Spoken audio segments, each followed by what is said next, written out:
नमस्कार। जनमानस विवेचना में आपका स्वागत है। मैं हूं अमलेंदु भूषण खां। आज हम चर्चा करेंगे उत्तर भारत और दक्षिण भारत की राजनीति का। दक्षिण भारत और उत्तर भारत के बीच राजनीतिक प्रतिद्वंदिता काफ़ी लंबे समय से चली आ रही है। खासकर कर्नाटक हो या तमिलनाडु हो, सब जगह प्रतिद्वंदिता। तो उत्तर प्रदेश के रायबरेली से जब पूर्व प्रधानमंत्री इंदिरा गांधी को लोकसभा चुनाव में हरा दिया गया था, तो कर्नाटक के चिकमंगलुरु की जनता ने लोकसभा के उपचुनाव में भारी मतों से जिताकर उन्हें पूरे सम्मान के साथ संसद में भेज दिया था। जबकि रायबरेली से जब इंदिरा गांधी चुनाव लड़ रही थी, उस समय वे देश की प्रधानमंत्री थी, और जब वो चिकमंगलुरु से चुनाव लड़ रही थी तो वो कुछ भी नहीं थी, ना सांसद ना कुछ भी। उसके बावजूद भी चिकमंगलुरु की जनता ने काफ़ी सम्मान के साथ इंदिरा गांधी को चुनाव जिता करके संसद भेज दिया था। अभी राहुल गांधी की हालत भी ठीक वैसे ही है। अमेठी की जनता राहुल गांधी को हरा करके संसद जाने से रोक दिया है। अमेठी की जनता ने भी राहुल गांधी को चुनाव हरा दिया, तो केरल के वायनाड की जनता ने राहुल गांधी को संसद भेज दिया। राहुल गांधी 2 टर्म से वायनाड से ही सांसद हैं।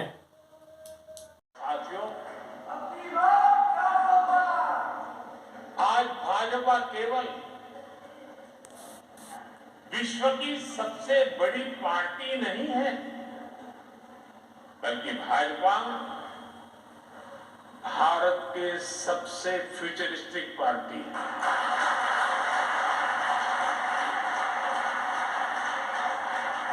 हमारा एक ही लक्ष्य है, भविष्य के आधुनिक और विकसित भारत का निर्माण करना। और इसलिए हमें खुद अपने लिए भी भविष्य के लक्ष्य निर्धारित करने ही होंगे। इसके लिए हमारे पास आधुनिक सोच भी होनी चाहिए, आधुनिक संसाधन भी होने चाहिए। हमें भाजपा को एक ऐसी संस्था के रूप में विकसित करना है जिसके पास तमिलनाडु और केरला में भाजपा हर जिले में, हर बूथ पर दिनों दिन मजबूत हो रही है। एक भारत श्रेष्ठ भारत की भावना के साथ हो रहा भाजपा का विस्तार हमें सीटों के मामले में और वोट शेयर के मामले में सफलता की नई ऊंचाइयों पर ले जाएगा। लेकिन साथियों, मैं एक बात और भी कहना चाहता हूं। भाजपा को केवल उसकी प्रेजेंस और प्रभाव से नहीं समझा जा सकता है। भाजपा को जानने के लिए उसके स्वभाव को भी समझना जरूरी है। और भाजपा का स्वभाव है नूतनता, आधुनिकता। नूतनता हमारी निष्ठा है और आधुनिकता हमारी अवधारणा है। इसलिए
अच्छा साइकिल में यार शिकायत बॉम्बे की तरह करता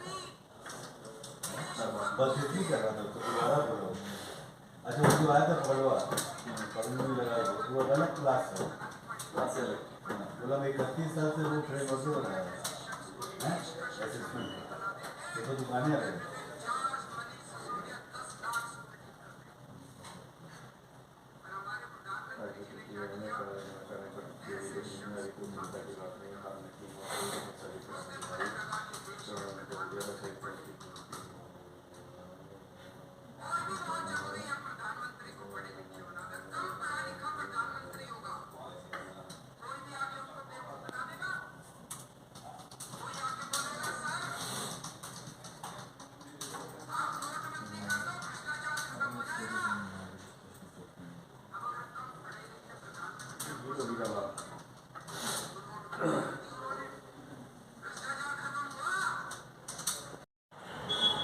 कांग्रेस में दक्षिण भारत राज्यों का वर्चस्व आज़ादी के बाद से ही कायम रहा है। 1948 में पद्माभी सीतारमैया, 1960 से 63 तक नीलम संजीव रेड्डी के कामराज, 1964 से 67 तक, 1992 से 96 तक पीवी नरसिम्हा राव कांग्रेस अध्यक्ष रहे। फिलहाल मल्लिकार्जुन खड़गे कांग्रेस अध्यक्ष हैं। 1977 में जब कांग्रेस उत्तर भारत में साफ हो गई थी तो उस समय दक्षिण भारत में ही कांग्रेस को 92 सीटों पर जीत हासिल हुई थी। रायबरेली की जनता इंदिरा गांधी के साथ उस समय में एक तरह से अन्याय की जब वो प्रधानमंत्री थी। प्रधानमंत्री के क्षेत्र में विकास रफ्तार जो है वो अन्य जगहों की तुलना में सबसे ज़्यादा रहती है। दक्षिण भारत की राजनीति में जातियों का बोलबाला भी काफ़ी रहता है। बोकालिंगा, लिंगायत, रेड्डी, कम्मा, गौरा, थेवर, नाडार, कर्नाटक और एजवा 8 जातियां कर्नाटक, केरल, तमिलनाडु, आंध्र प्रदेश, तेलंगाना और पुडुचेरी में दबदबा इन जातियों का है। भाजपा उत्तर भारत में तो अपनी पैठ बना ली है, लेकिन दक्षिण भारत के राज्यों में अपनी पैठ या अपना दबदबा कायम करने में अब तक असफल रही है। हाँ, कर्नाटक और पुडुचेरी में वो जरूर अपना दबदबा कायम कर सकी है।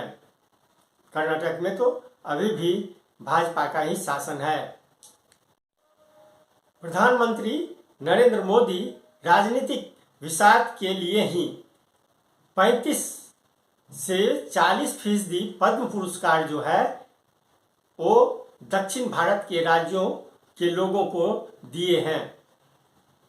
इतना ही नहीं, पीएम नरेंद्र मोदी अपने मन की बात में 100वें एपिसोड में 65 बार दक्षिण भारत के राज्यों की चर्चा की है। आप प्रधानमंत्री नरेंद्र मोदी की दक्षिण भारत की राजनीति को एक और इस रूप में देखिए कि वाराणसी, उत्तर प्रदेश के वाराणसी और सौराष्ट्र जो है वहाँ पे तमिल संगम करवाया गया। तो आप समझ सकते हैं वाराणसी और सौराष्ट्र में तमिल संगम कराने का उद्देश्य क्या है। इसका सीधा राजनीतिक अर्थ ये है कि उत्तर भारत और दक्षिण भारत तक बीजेपी अपनी पैठ बनाने की कोशिश में जुटी हुई है।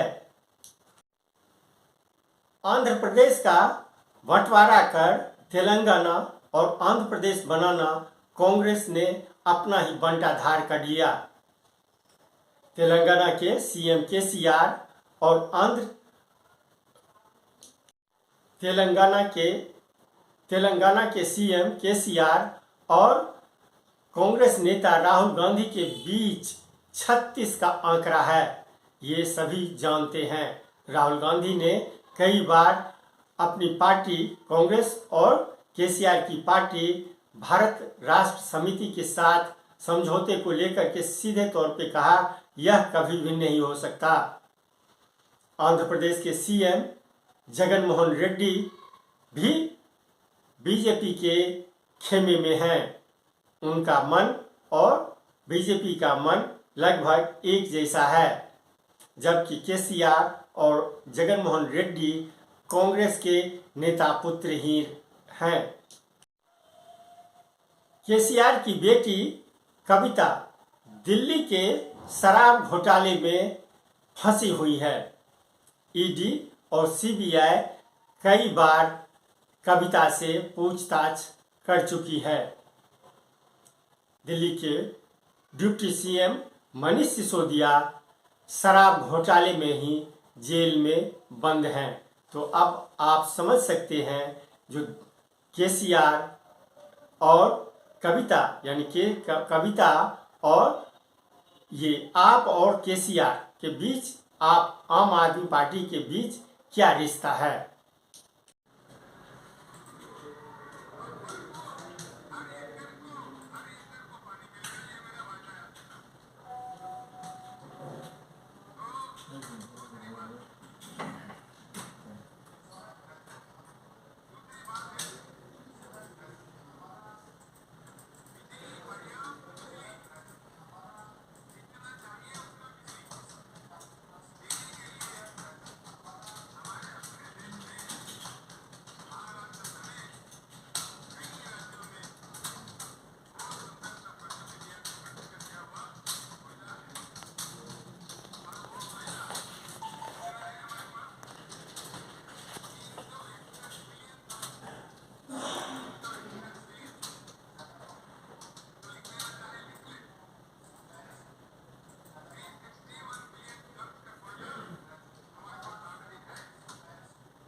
तेलंगाना में 2018 के विधानसभा चुनाव में बीजेपी को बहुत ही शर्मनाक हार का सामना करना पड़ा था।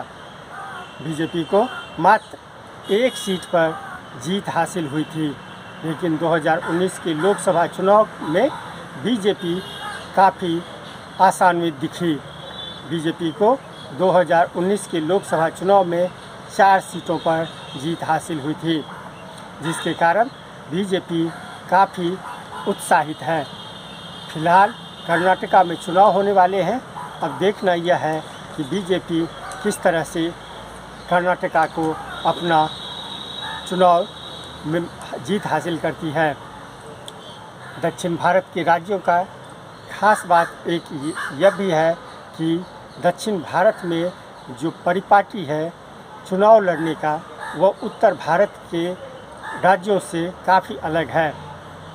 दक्षिण भारत के राज्यों में ही सबसे पहले फ़ोन तो स्कूटी, यहाँ तक कि स्कूटी तक देने की भी परंपरा शुरू हुई और इसकी शुरुआत जयललिता हो या MG रामचंद्रन हो, उन्होंने शुरू की थी। दक्षिण भारत में माना जाता है कि एक एक मतदाताओं को 30-30, 35-35 हज़ार रुपये तक दिए जाते हैं चुनाव के दरमियान, चाहे वो विधानसभा चुनाव हो या लोकसभा चुनाव हो। 30 से 35 हज़ार रुपये प्रति मतदाता के ऊपर में स्थानीय पार्टी हो या राष्ट्रीय पार्टी खर्च करती है और उसी पैसे के दम पे चुनाव में जीत हासिल करती है।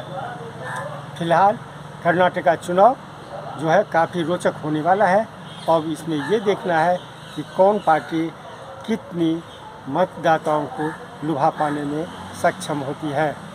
आज के लिए बस इतना ही, हमें दीजिए आज्ञा। नमस्कार। आज के लिए बस इतना ही, हमें दीजिए आज्ञा। नमस्कार। आप मेरे चैनल को ज़रूर लाइक करें और सब्सक्राइब करें। आपका बहुत बहुत धन्यवाद।